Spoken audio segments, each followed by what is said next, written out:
Tcharam! Boa noite. Boa noite, dona Jana. Estamos aqui no nosso Tipo Uma Terapia, por quê? Não é terapia, Mas é o quê? terapêutico. Que isso, hein? Mas tu ensaiou antes. Vou, Mas vou, tem vou falar terapia. para quem não estava aqui antes da gravação, Jana estava aqui ensaiando antes. Ensaiando, por 10 segundos, o nosso Mas incrível bordão. rolou um revival ali, só para Verdade, que você eu dar aquela sempre consigo relembradinha errar. ali. Ô, dona Vai. Jana, hoje vai ser rápido, hein? Porque, Vai. são 8h10, a gente tem escreve aí às 9h, ou seja, a gente tem 50 minutos para ler. Eu não sei se a gente vai conseguir ler tudo que a gente tinha prometido ler, não. Não, mas a gente vai começar, porque não Mas, desistimos. mas Tazo está aqui, então leremos o texto do Começaremos com o do Tazo. Taz. E Vini não está aqui ainda, pelo menos. Vini não está aqui ainda, mas geralmente ele vai me escrever aí, então não sei se ele vai Vai que, né? aparecer. Então, Quem que é o próximo? A é Maria a Clara Maria Clara. e Maria depois o Clara, mas a Maria Juque. Clara tá sumidinha. Tá sumidinha mesmo. Está sumidinha. Beijo para Bom, Maria Clara. Não sei se a gente vai ler o texto dela hoje, mas fica aqui o nosso. Sentimos sua falta, né, dona Diana? sim. Bom, eu não achei o PDF, mas eu vou compartilhar com vocês aqui o Word mesmo, que tá final. Eu tenho PDF aqui, pô. Tu quer que eu Tem? compartilhe? Não precisa, tá tudo bem. É o mesmo. Não? Então tá bom. Então vambora, hein? Beleza? Deixa eu compartilhar aqui então, peraí. A Thalissa tá perguntando, o dela era para ser hoje, não era? É depois do programa Maria Clara, né? Eu acho que é. Não.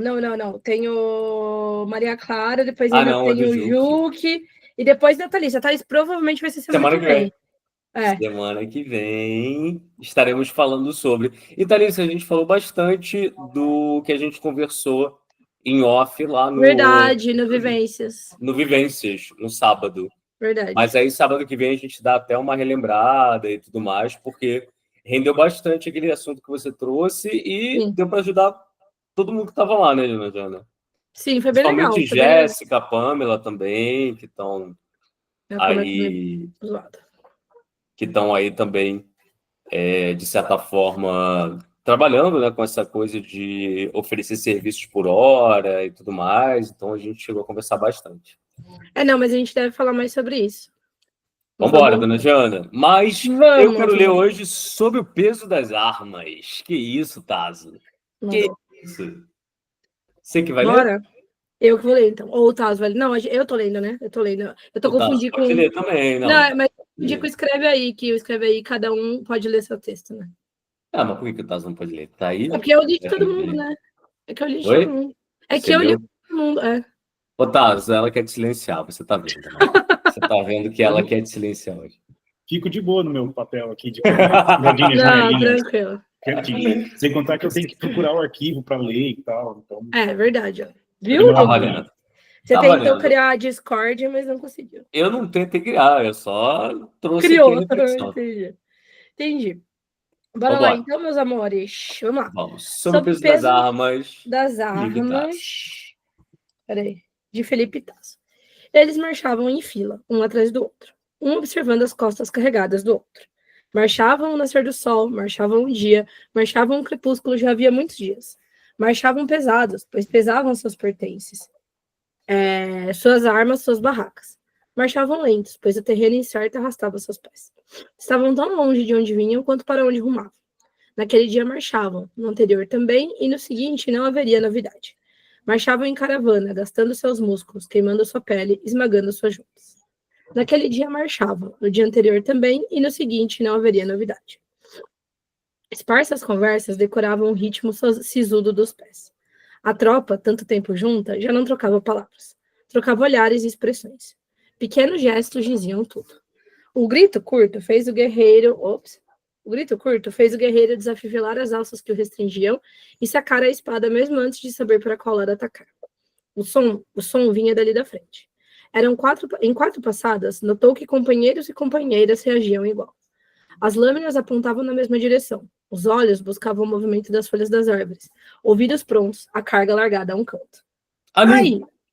Ali! Gritou alguém. Que isso? Ai? Não, peraí. Que é isso, Jana? É ali que tá escrito. Ali! Gritou alguém. Ainda bem que eu fiz o meu papel aqui e me antecipei, hein? Vai. Parabéns, parabéns. Gritou alguém. Apontaram e correram. Era um batedor, agora cercado. O batedor buscava uma rota de escape. Era inútil, não sairia com vida. Eram muitos na tropa, entediados da marcha, sedentos por glória. Todos sabiam que não havia glória ali. Era apenas um batedor, não um batalhão. Como ele, haviam outros circulando aquela floresta. Os guerreiros relaxaram, sorriam uns para os outros ante a presa acuada. O batedor sacou uma lâmina delgada. Não se entregaria sem luta. Os guerreiros e guerreiras riram uns para os outros. O batedor parecia uma criança em roupa de adulto. Trocaram olhares aliviados, guardando as espadas. Não havia glória ali. O ergueiro ergueu sua lâmina para executar a tarefa. Que ergueiro? Quem é ergueiro? O guerreiro ergueu sua lâmina para executar a tarefa que ninguém queria e sentiu o braço do mago o tocar. Meu amigo, traz algum ensinamento? Esta não me parece uma história digna de um livro. Apenas que não precisas disto, guerreiro. Não, ninguém precisa. Somos guerreiros, não assassinos. Mas o batedor conhece nossos números e nossas armas. Não pode sair com vida. Conheces este homem, guerreiro? O guerreiro olhou rápido o mago, tentando decifrar a críptica pergunta. É lógico que não conhecia o batedor. Meu amigo, a erva do seu cachimbo está mais forte? Não quis dizer que não precisas da morte, guerreiro. Disse que não precisas disso aqui. Os longos dedos magros agarraram a dobra do poderoso metal que cobria o braço do guerreiro. Achas que precisa mesmo de uma armadura para enfrentar o batedor? Precisa sempre carregar contigo suas defesas? É claro que não. E hoje à noite, quando levantarmos acampamento, achas que vai escrever algo sobre este homem? Acha que a inevitável morte deste homem deve desaparecer no oceano de guerra e sangue? Ou achas que é algo que tu possas entender da luta que se aproxima? Se não pela sua glória, ao menos pela memória da vida dele. O guerreiro sorriu, soltando a firme amarra de couro que prendia a chapa em seu braço. Viu seu próprio reflexo no metal liso e o largou na terra. O batedor, acuado, impertigou-se. Entendeu que não seria massacrado, e sim entregaria sua vida em luta. Seus olhos ganharam o respeito do guerreiro, e entre eles houve um acordo tácito de que a vida seria breve, mas que a honra viveria entre histórias que voassem. Como esperado, não foi uma batalha feroz, tampouco um duelo elegante. O guerreiro de espírito se aproximou do batedor e o golpeou com o peso dos anos de treino e experiência. O oponente defletiu o golpe o melhor que pôde, recuou para uma posição favorável, avançou pelo flanco, agachou-se para evitar novo golpe, tentou avançar mais, desviou, atacou, e então sua vida se esgotou sob a lâmina certeira do guerreiro. Foi enterrado em uma cova rasa com seus pertences. A espada cravada na terra fazia as vezes de cruz. E os guerreiros em fila, levando suas vidas nas costas, marcharam. Naquela noite, enquanto o guerreiro escrevia, o mago sentou-se ao seu lado. O que escreves, jovem amigo? Escrevo sobre o duelo que travei hoje. Vejo muitas páginas. Conheceste o homem com quem lutou, guerreiro? Conheci um pouco. Um bom homem, simples de coração e modos, mas valoroso. Mas não importa. Conheci mais sobre mim mesmo neste duelo do que sobre ele. Caraca, vocês pegam muito pesado, cara. Que isso. E aí, seu Dioguinho? Que isso, dona Jana. Ué, não vamos seguir o código que você comenta antes, depois eu comento? Vamos lá. Eu achei que esse texto é bem tasístico. Concorda? Não, achei eu não bem... sei se eu posso concordar, porque o Tazo vem me surpreendendo. Não, cara, sério. mas... Não, assim, desculpa, eu entendo o que você quer dizer, mas eu acho que o Tazo vem cada vez mais explorando aí caminhos diferentes que, enfim, eu não sei mais o que é tazístico. Sim, faz sentido. Não, mas eu consigo ler pela temática, entendeu? Pela abordagem da coisa, assim.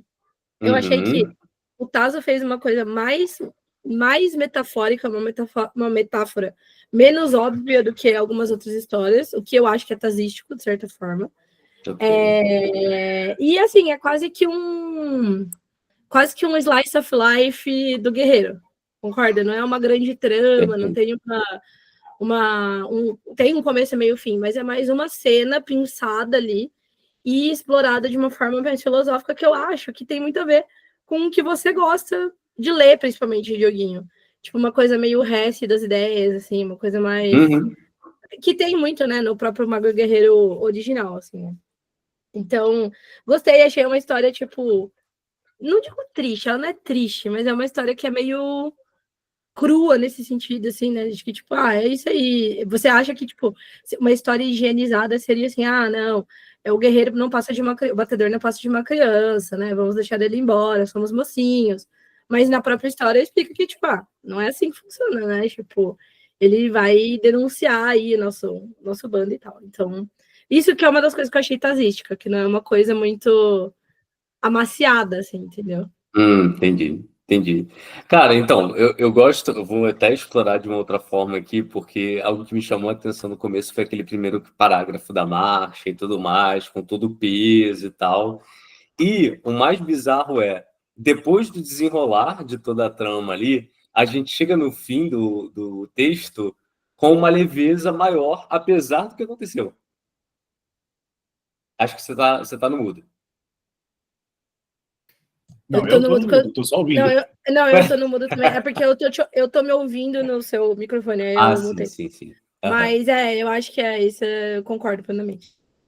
É porque eu ouvi você falando, achei que você estava falando no microfone. Mas isso me chama muita atenção, porque no fim das contas, essa última linha de diálogo, né, quando ele fala ali do conheci mais sobre mim mesmo neste duelo do que sobre ele, é muito que a gente acaba, a vivência que a gente tem quando a gente termina uma leitura, né? Porque quando a gente está lendo, e aí eu já tive o prazer de revisitar a mesma leitura aí no decorrer dos anos. Você mencionou o Hess foi um dos que eu acabei fazendo isso, né? Eu comecei principalmente O Lobo da Steppe e Siddhartha. Foram duas leituras ali que eu...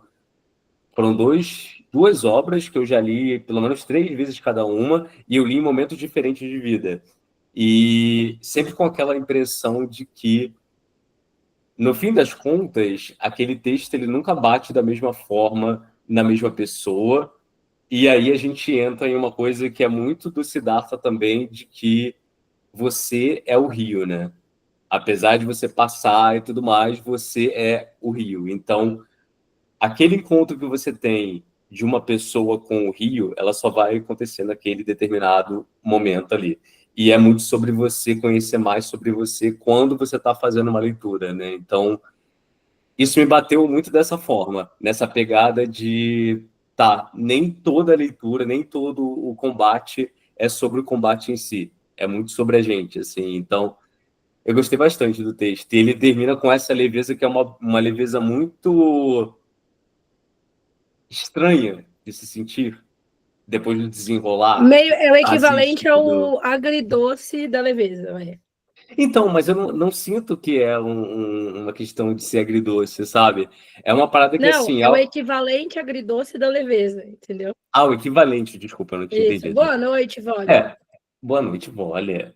Mas é muito isso, assim, eu gosto de como o Tazo conseguiu brincar com essa questão, assim, de ele trazer muito peso no começo, e é um peso que ele vem muito da caminhada, da marcha, do que você está carregando e tudo mais, numa jornada, e no fim, por mais que decisões difíceis tenham sido tomadas ali, né, você ainda conta com uma certa leveza, porque eram decisões que precisavam ser tomadas, né, coisas que precisavam ser feitas. Muito obrigado, Tazo.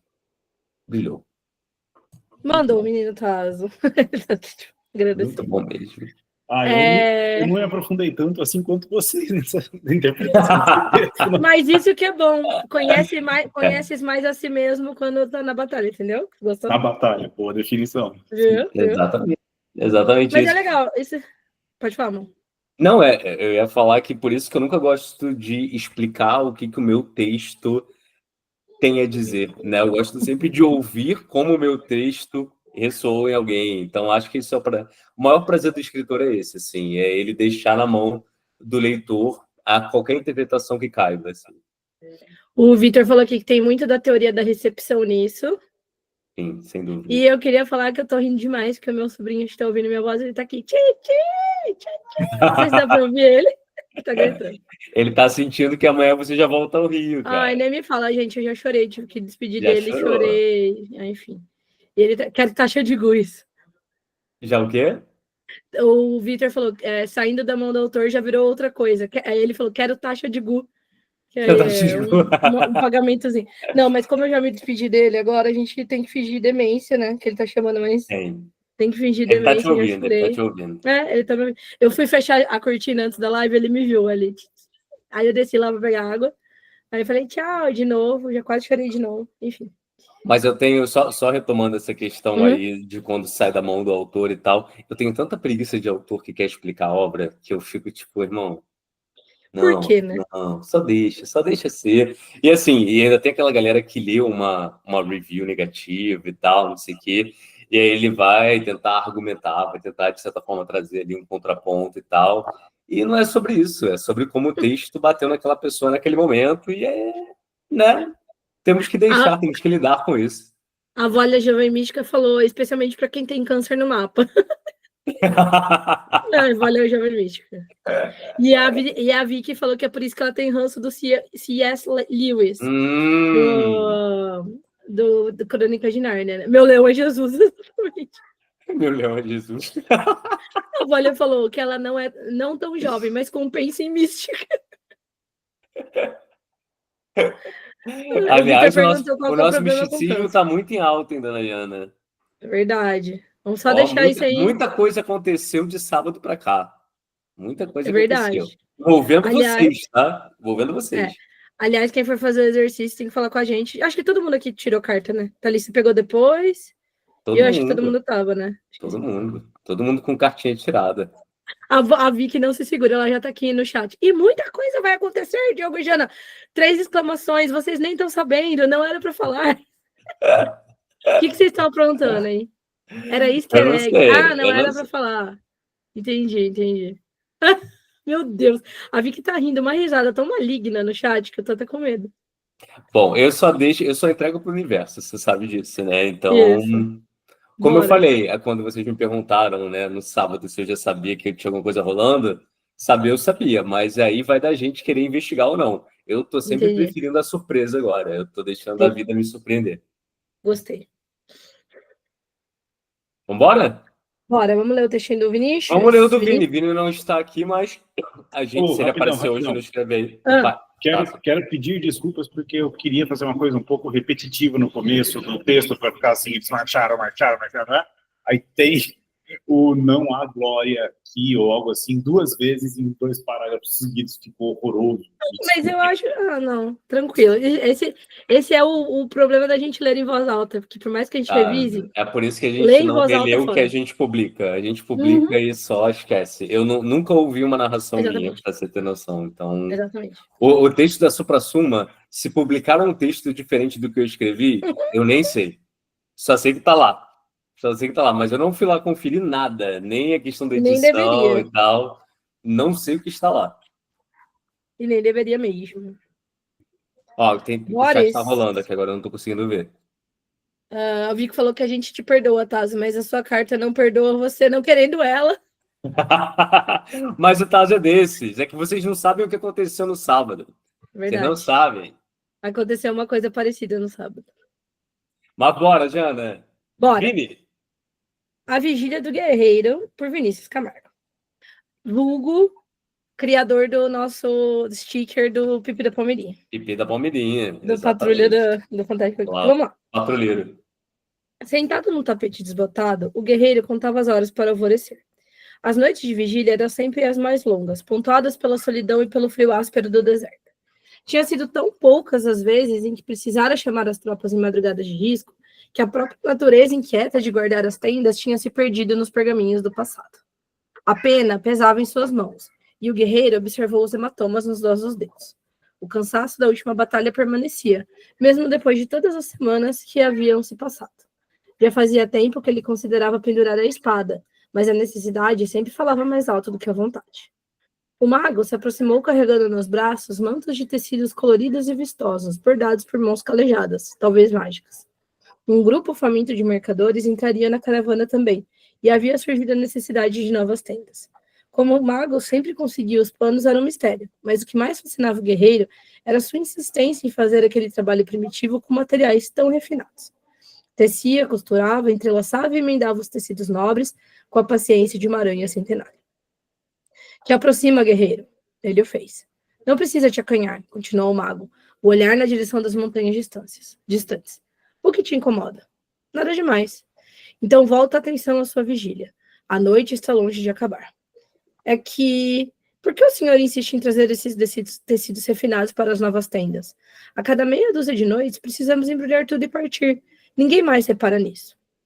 O mago fitou o guerreiro por alguns instantes, então descansou um montinho de pano sobre o tapete. Me diga, guerreiro, por que usamos as tendas? para proteção, do frio, do calor, de animais peçonhentos, para resguardo e descanso. Está aí tua resposta, guerreiro. É só uma tenda, mas fornece tudo de que precisas para descansar e voltar a te sentir inteiro novamente. Os tecidos mais fortes executam o trabalho com maior precisão e nos protegem melhor. E se nossos camaradas conseguem descansar o suficiente, estarão prontos para encarar qualquer desafio que surja em nossa direção. O guerreiro sentiu. Nada disso, e fitou o céu estrelado com um olhar fatigado. O mago pigarreou, aproximando-se. Lembra-te de quando se frustrou com a pena, guerreiro? Lembro-me todo dia. Confundiu o seu dom com uma maldição, e ao invés de contar histórias, pôs-se a regurgitar palavras belas, esperando que tivessem o mesmo efeito.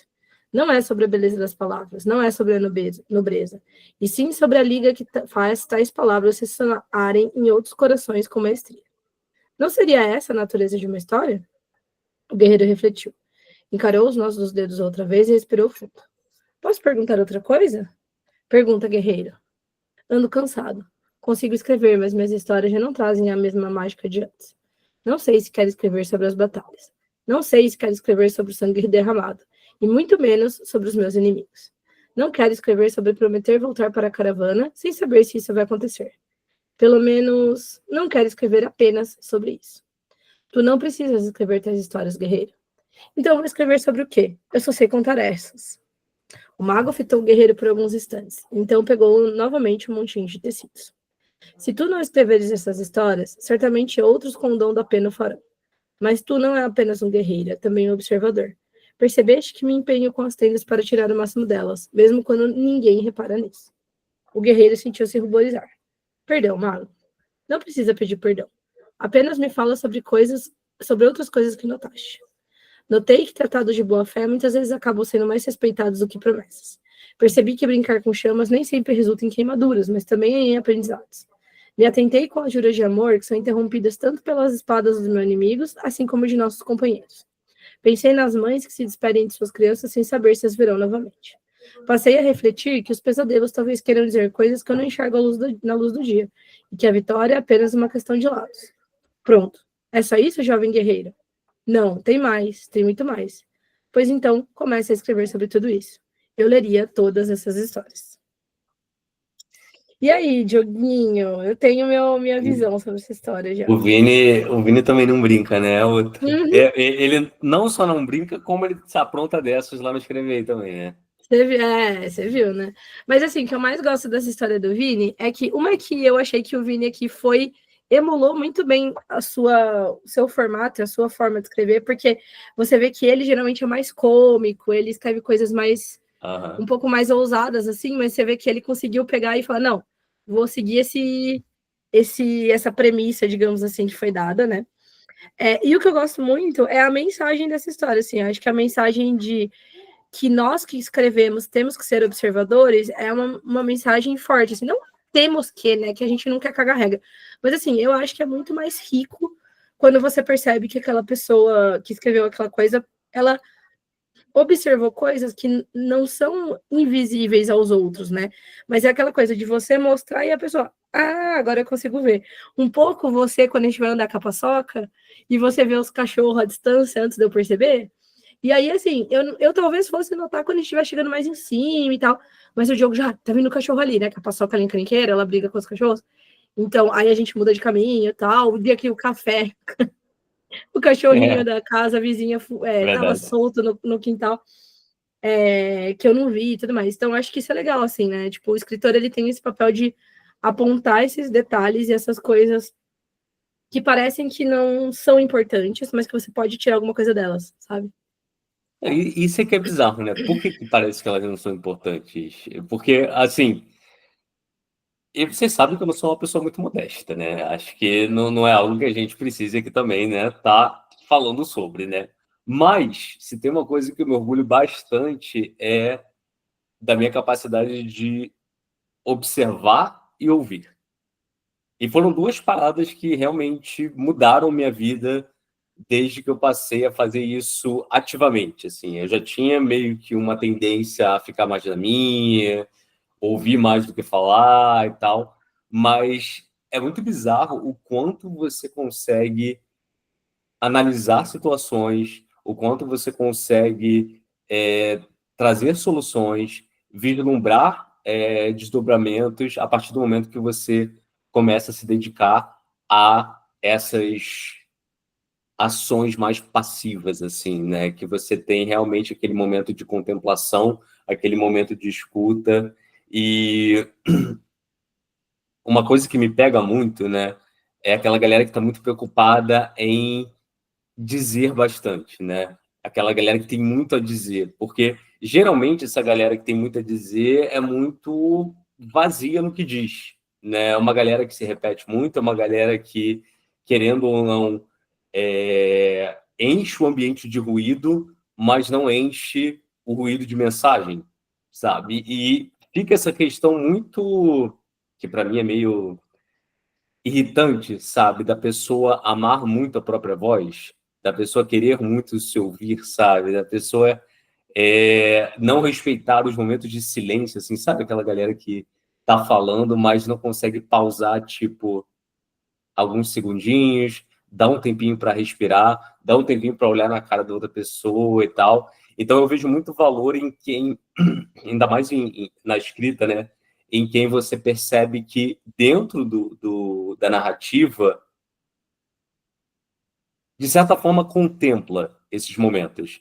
Um cara que eu acho que faz isso muito bem é o Rothfuss. A gente vira e mexe fala do Patrick Rothfuss, do Nome do Vento, e eu acho que um dos maiores talentos que ele tem é justamente isso. Ele dar espaço para esses momentos de contemplação e escuta. Porque é ali que você entende que... E até ele tem aquela história da Auri, que muita gente acha que é o terceiro livro, mas não a é. música do silêncio, esqueci agora. Acho que é a música do silêncio, se não me engano. A música do silêncio, acho que é isso.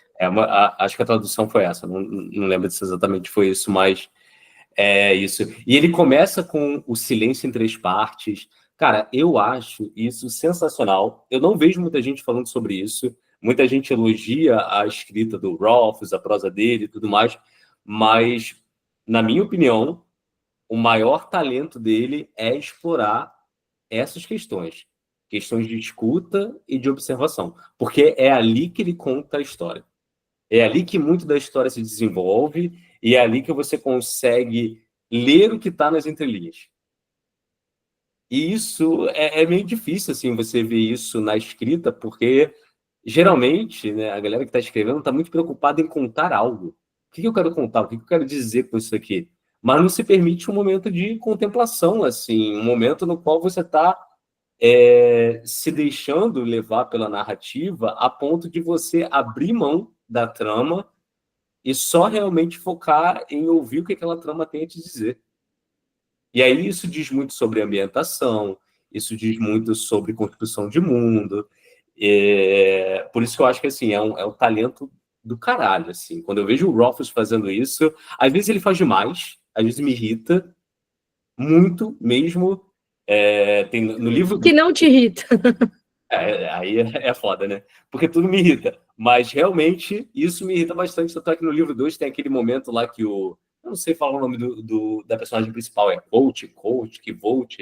Acho que é coach. Ele brinca com isso, né? Que todo mundo fala errado, né? Ninguém sabe falar o nome desse merda. O coach, ele tá lá e ele vira um transão. Aí tá o Rothfuss falando do quanto ele transa lá na floresta e tal, não sei o que. Ele fica naquela, né, transar na floresta. Eu acabei pulando algumas páginas lá que não aguentava mais aquilo. Mas é aquele momento de adolescente punhetação, sabe? O cara vai lá 4, 5, 6 seguidas no banho, todo mundo quer tomar banho, todo mundo quer usar o banheiro, e tá lá o cara lá, né, no banho. Então o Rothfuss emula muito bem isso, mas se você já passou da idade da punheta, não dá mais para você também explorar tanto assim. Tô falando um monte de besteira agora, dona Jana. Exatamente, degringolou, né? Eu tava orgulhoso do que eu tava falando, agora eu tô com vergonha. Não, tudo bem, podemos passar pro próximo? Fica com... Melhor, né? Tudo bem. Eu tava falando aqui do silêncio, eu perdi a chance também de ficar em silêncio agora. Você perdeu a linha, o famoso perdeu a linha. Que se eu tivesse parado há uns 2 minutos atrás e tivesse só ficado em silêncio, tinha dado uma melhorada. Mas tudo bem, o pessoal te conhece, né? Fica aqui a minha revolta com o Rothfuss punheteiro. Mas vamos lá, vamos seguir. Do nada. Desculpa. Ai, meu Deus, vamos lá. No Escreve Aí, você que vai ler a história de todo mundo, hein? Eu não vou ler nada. Eu não vou ler Vai sim, nada. porque eu tô Todo mundo cansada. vai ler a própria história. Tá cansada, dona Jana? Tá Tô sim, cansada? tô cansada. Não. Vamos Nem lá. vem. Eu dou 5 horas de aula seguida e tu tá cansada? Tá E daí, doido? tu é tu? Tu não sou Não tu? vem com essa, não. Não vem com essa, não. Não vem com Eu não essa. sou tu, não. Vamos lá. Vai. O Ordinário e o Extraordinário, por Maria Clara Lacerda. O ano acabou no mar. Era Natal. O sol rachava a cabeça dos guerreiros, o que não os impedia de pescar para a ceia. Alguém tinha dado a ideia ao se dar conta da data. Um festejo era o primeiro descanso em semanas. Talvez houvesse um acordo mundial secreto para que todas as guerras descansassem na última semana do ano. O guerreiro repousava à sombra de um coqueiro, meio preocupado com os companheiros que tentavam derrubar os frutos com pedras bem acima de sua cabeça, meio aliviado por não estar exposto direto ao sol. A pena rabiscava o pergaminho com descrição de mais e sentimento de menos. A verdade é que o suor escorrendo pelo pescoço fazia querer viajar para longe, para uma parte do mundo onde o sol não castigava e onde bebidas quentes eram bem-vindas. Ele contara ao mago ainda na noite anterior sobre o viajante estrangeiro. Falava esquisito, mas se fazia entender. E contou sobre a neve. Fazia tempo, mas o guerreiro ainda se lembrava. Ficara de queixo caído na época. Até deu risada, surpresa. Água congelada que virava uma almofadinha branca? Ao ouvir o viajante, sentiu vontade de explorar mais partes do planeta que não conhecia. E, se não pudesse fazer aquilo pessoalmente, teria de viajar por meio da escrita. O mago se aproximou com um coco vazio grande demais servindo de capacete, ou chapéu, o que quer que fosse, para proteger a cabeleira branca do meio-dia. Mastigava um filezinho de peixe que alguém tinha assado e remexia na bolsa de pano que usava para catar frutas e plantas. Espiou o pergaminho do guerreiro. Como vai a história sobre o boneco de neve? Por que o senhor faz perguntas se já sabe as respostas? O mago deu um sorrisinho. Para que tu possas ouvi-las também, em alto e bom tom. Vamos lá, pode dizer. Está um estrume. Estrume, hein? Sim, um dejeto. O guerreiro colocou o pergaminho de lado. Um excremento, um estercorário. O mago ergueu as sobrancelhas. Tua lista de sinônimos tem aumentado bastante. O guerreiro suspirou e rodou a pena nos dedos. Certo, pode desembuchar. O mago arrastou o pé na areia amarelada da praia. Amor, é só eu falar, desliga, muta você enquanto eu estiver falando que eu tô me ouvindo. Tá bom, foi mal. Imagina. Aí, o mago arrastou o pé na areia amarelada da praia, distraído, terminando o peixe. Desembuchar o quê? A lição de moral que veio me dar. O mago pareceu animado. Como era possível deter elegância com um coco na cabeça? Mas o guerreiro não discutia os mistérios que envolviam o mago. Eram demais para ele. O velho perguntou, por que a história do viajante te impactou tanto? O guerreiro pensou por um momento, porque ele contou sobre uma coisa nova para mim. O mago sentou-se ao lado do guerreiro, depois deu 2 tapinhas no coco que tinha na cabeça. Caso o outro caísse em cima de mim, tu deverias fazer o mesmo. O guerreiro olhou desconfiado para o mago. Eu tenho um capacete, o da armadura.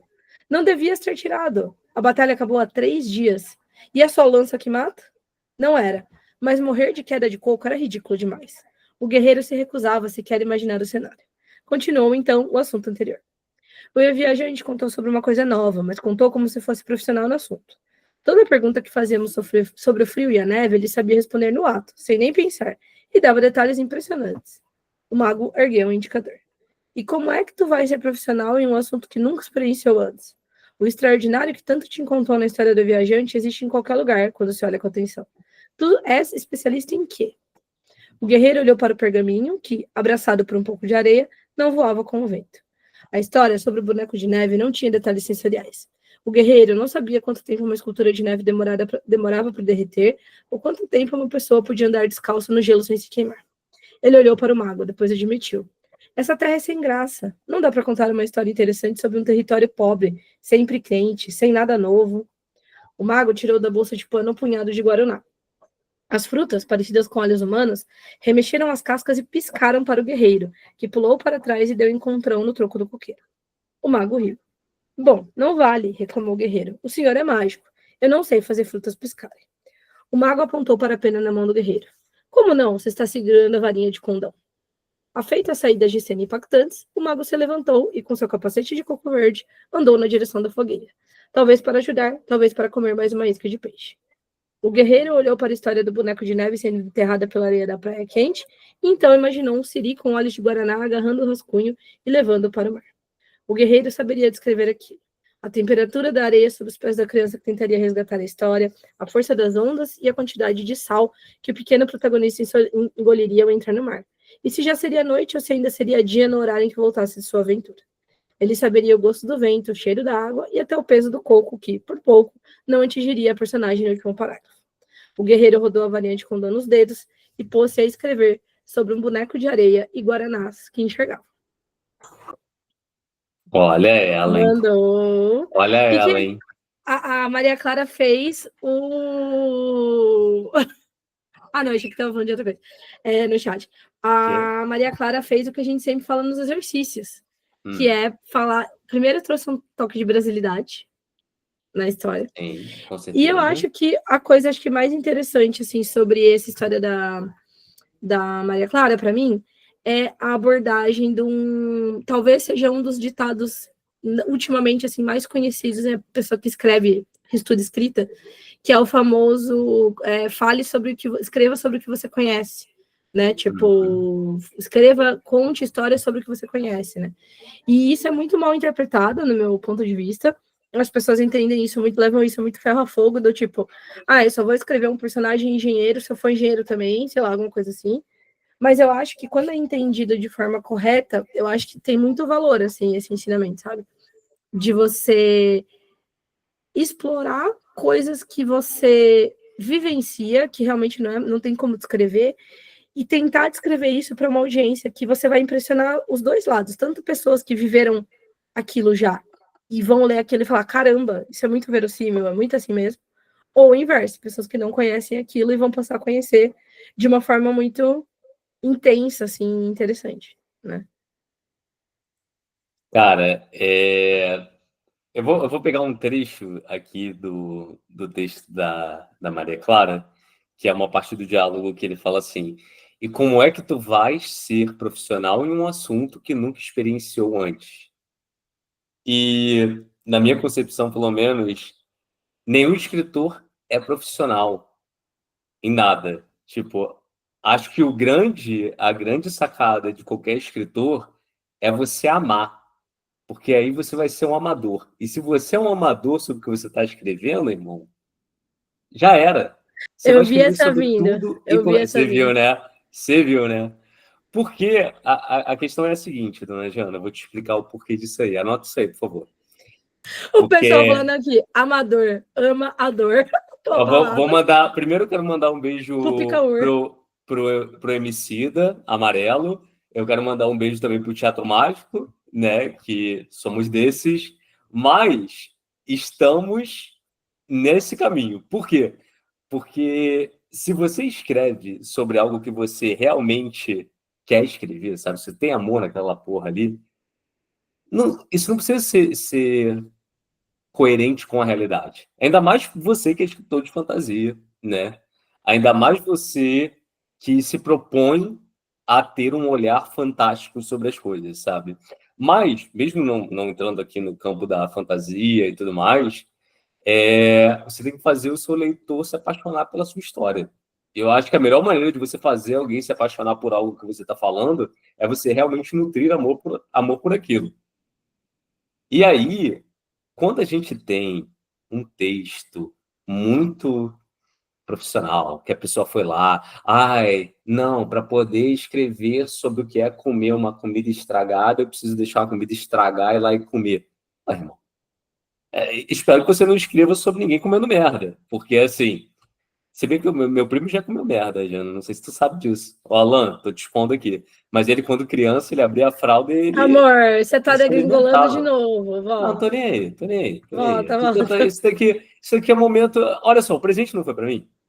Aí você não quer entrar na minha cabeça pra você entender o que eu queria? Você falou que você tinha se exaltado, eu tô te ajudando. Eu me exaltei antes, agora eu não tô exaltado. Eu tô aqui muito, muito pé no chão do que tá acontecendo. A Jana tá com medo, ó. Vocês estão vendo ela. Olha lá. Não tô. Acho que não tem A como cara dela. piorar muito. A cara dela.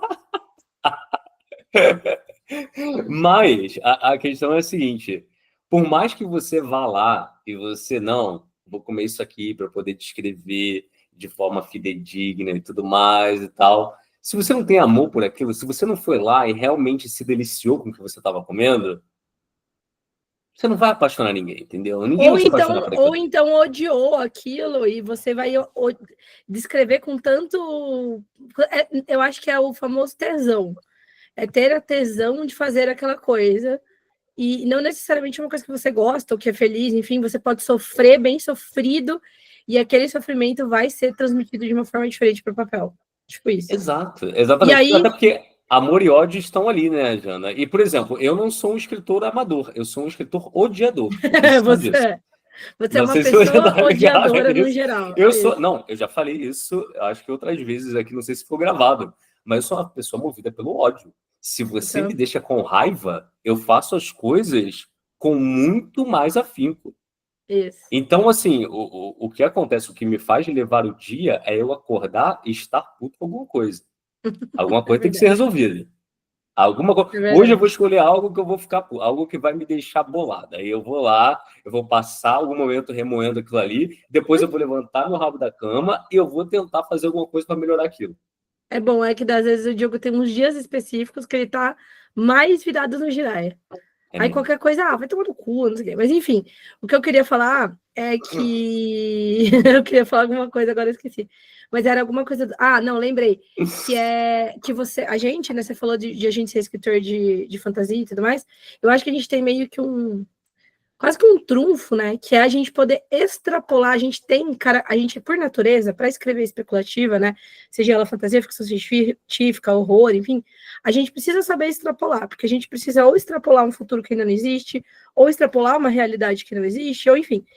E aí isso nos dá um poder que eu acho que é maior, que é isso, assim, você ter uma experiência específica e você conseguir extrapolar para uma outra experiência específica que não foi exatamente a experiência que você teve, mas você consegue trazer o sentimento daquilo. Então, vou dizer que talvez o Alan, por exemplo, que comeu merda, se ele conseguir extrapolar, ele consegue escrever sobre comer uma fruta alienígena repulsiva, porque ele não é exatamente a mesma coisa, mas ele tem aquela vivência, né? Então, a gente tem que ter isso também, né? Essa coisa que eu falo que meio que contraria essa máxima do escreva sobre o que você conhece, que as pessoas às vezes levam a sério demais, do tipo, não, eu só posso escrever sobre um país X se eu já fui para aquele país.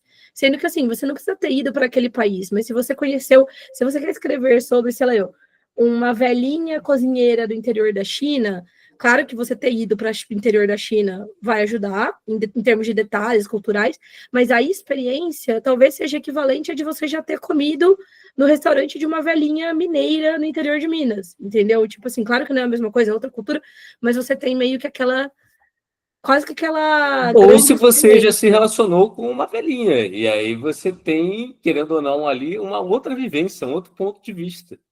Exatamente, você experimenta outras coisas.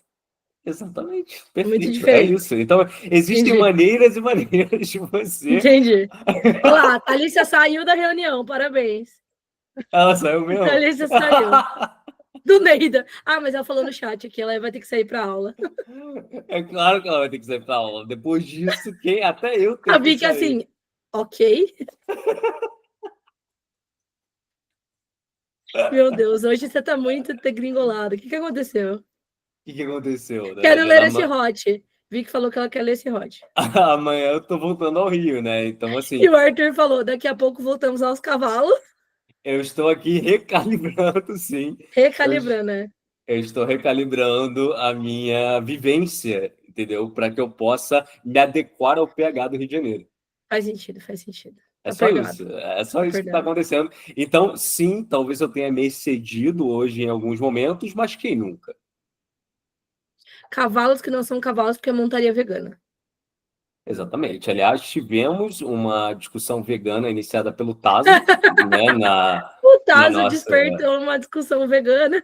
Exato. Foi muito engraçado que a Maíra, ela fala muito baixinho, assim, e tal. Do nada, eu comecei a ouvir a voz da Maíra. Do nada, eu falei, rapaz, algo aconteceu aqui? Aí a gente virou Maíra e estava indignated sobre... Não, ela não estava indignada, mas ela engajou real no que ela estava falando.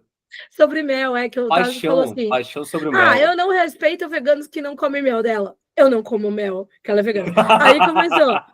Meu Deus, maior discussão. Mas foi civilizado, foi engraçado. Eu não respeito veganos que comem mel, é muito específico. Eu não lembro se foi no respeito, mas foi alguma coisa tipo... Foi no respeito? Acho que foi. Mas foi engraçado, foi engraçado. Mas ela não ficou brava, ela ficou de boa, né? Ficou, pô. Mas foi engraçado que, do nada, o assunto realmente começou a engajar, assim, sabe? A render. Vozes que até então estavam ali silenciadas de alguma forma, elas só se exaltaram. Não, e você falou, caralho, primeira vez que eu escuto a Maíra falando alto assim. Não, ela nem estava falando alto, só que eu acho que, não de certa tava. forma, destoa do que a gente está acostumado a ouvir da Maíra. Beijo, Maíra. Ela toda quietinha. Inclusive, exatamente, beijo, Maíra. Muito querida. A Maíra não pode vir às segundas, eu acho que ela tem algum compromisso, acho que ela tá eu acho que ela dá alguma coisa aula. assim. Acho que ela dá aula. Exatamente, mas foi um momento, foi um dos melhores momentos do nosso encontro ontem. Muito bom. Ô, dona Jana, 55 ontem não vai dar tempo de ler. Foi ontem, cara. Foi, me perdi no tempo. Não vai dar tempo da gente ler o texto do Juque hoje, mas leremos na próxima semana, com certeza. Então, já iniciaremos com o Juque. Thalissa, que foi embora correndo quando ela ouviu falar aqui de relacionamento. Thalissa, você é etarista? Queremos saber. Fica a pergunta aqui para o nosso próximo encontro. E Jorge também. Nossa, aqui é a galera que geralmente está presente, hein? É verdade. Teremos Juque, teremos Jorge, teremos Thalissa e Alê. Acho que daí depois Lei e Vitor, mas eu acho que Lei e Vitor vão ficar para uma próxima. Será? Vamos ver. Vamos ver depois. Sim. Não vamos aí acho que depois fica Lei. Isso aí. Exatamente. Então, Ana Jana, você já criou o link já para nosso próximo encontro? Já criei o link. Todo mundo tem lá no grupo, mas deixa eu copiar aqui no chat para vocês. Primeiro a gente deixa um beijo para a galera que estava aqui assistindo a gravação. Beijo para vocês, até a próxima. Peraí, deixa eu passar por aqui o link. Vamos lá, deixa eu parar aqui a gravação. Beijo para quem viu gravado.